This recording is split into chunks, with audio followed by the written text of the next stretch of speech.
دوستو میں آپ کو بتانے جا رہا ہوں ایک ایسی لاش کے بارے میں جو پچھلے 3000 سال سے محفوظ ہے. ایک ایسی لاش جسے دیکھ کر دنیا کے بڑے بڑے سائنسدان حیران رہ گئے. ایک ایسی لاش جس کے بارے میں قرآن نے صدیوں پہلے خبر دے دی تھی. جی ہاں دوستو، وہ لاش دنیا کے سب سے بڑے ظالم بادشاہ فرعون کی لاش ہے.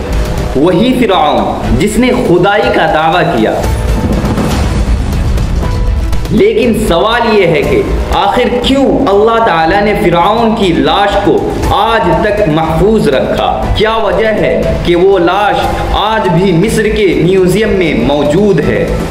چلیے پوری کہانی سنتے ہیں، لیکن آخر تک دھیان سے سنیے گا. یہ ایک تاریخ نہیں بلکہ یہ ایک عبرت ہے. فرعون سب سے طاقتور اور ظالم بادشاہ تھا. اس کے پاس بے شمار دولت، بڑے بڑے محل، طاقتور فوج،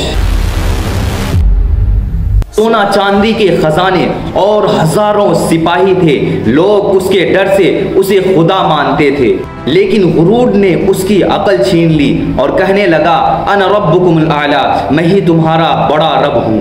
غور کرو، ایک انسان جسے فنا ہونا ہے وہ خود کو خدا ماننے لگا. اللہ نے اپنے نبی حضرت موسیٰ علیہ السلام کو بھیجا. حضرت موسیٰ علیہ السلام نے فرعون سے کہا، اے فرعون، تم صرف اللہ کی عبادت کرو اور اسی کی اطاعت کرو. لیکن فرعون کو یہ بات برداشت نہیں ہوئی. فرعون نے کہا، اے موسیٰ، تم جادوگر ہو اور تمہارا رب جھوٹا ہے. فرعون صرف مغرور نہیں تھا بلکہ وہ بہت بڑا ظالم تھا. بنی اسرائیل کو غلام بنا کر رکھتا اور ان سے بہت سارے کام کرواتا.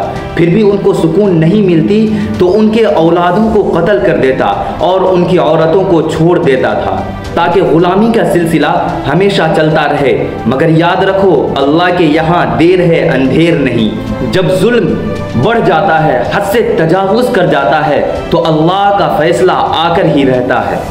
تو اللہ نے فرعون کی قوم پر بہت سارے عذاب کو مسلط کر دیا، جن میں سے دریائے نیل کا خون میں بدل جانا، مینڈکوں کا قبضہ کر لینا.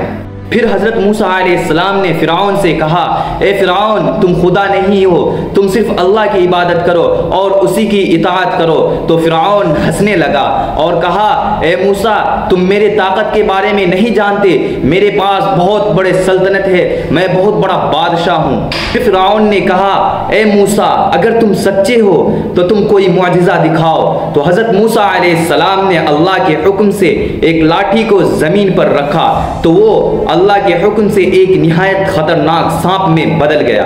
سارا مجمع حیران و شزدر رہ گیا اور کانپ اٹھے. لیکن فرعون نے اپنے تکبر کی وجہ سے ہار نہیں مانا. اس نے بہت سارے جادوگروں کو پیغام بھیجا کہ وہ ہمارے محل میں تشریف لائے.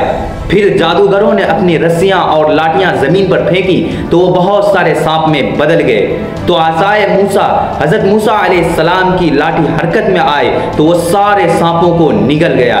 یہ دیکھ کر سارے جادوگر حیران و شزدر رہ گئے اور وہ حضرت موسیٰ علیہ السلام پر ایمان لے آئے. وہی جادوگر جنہیں فرعون نے خرید رکھا تھا وہ موسیٰ کے رب پر ایمان لے آئے. حضرت موسیٰ علیہ السلام بنی اسرائیل کو لے کر مصر سے نکل گئے. فرعون نے اپنی فوجوں کے ساتھ بنی اسرائیل کا پیچھا کیا. سامنے دریائے نیل اور پیچھے فرعون کا لشکر. اور بنی اسرائیل حضرت موسیٰ علیہ السلام سے کہنے لگے، اے موسیٰ، تم نے ہمیں پھنسا دیا، آج ہماری موت پکی ہے. حضرت موسیٰ علیہ السلام نے فرمایا، میرا رب مجھے راستہ دکھائے گا، مجھے تنہا نہیں چھوڑے گا، میرے حال پر مجھے اکیلا نہیں چھوڑے گا. حضرت موسیٰ علیہ السلام نے جو ہی دریائے نیل پر لاٹھی مارا تو دونوں طرف سے پانی پہاڑ کی طرح کھڑا ہو گیا. بیچ میں ایک سوکھا راستہ بن گیا جس پر چل کر بنی اسرائیل پار ہو گئے. جیسے ہی فرعون اور فرعون کے لشکر نے بنی اسرائیل کو دریائے نیل سے پار ہوتے ہوئے دیکھا تو اس کا پیچھا کرنے لگا.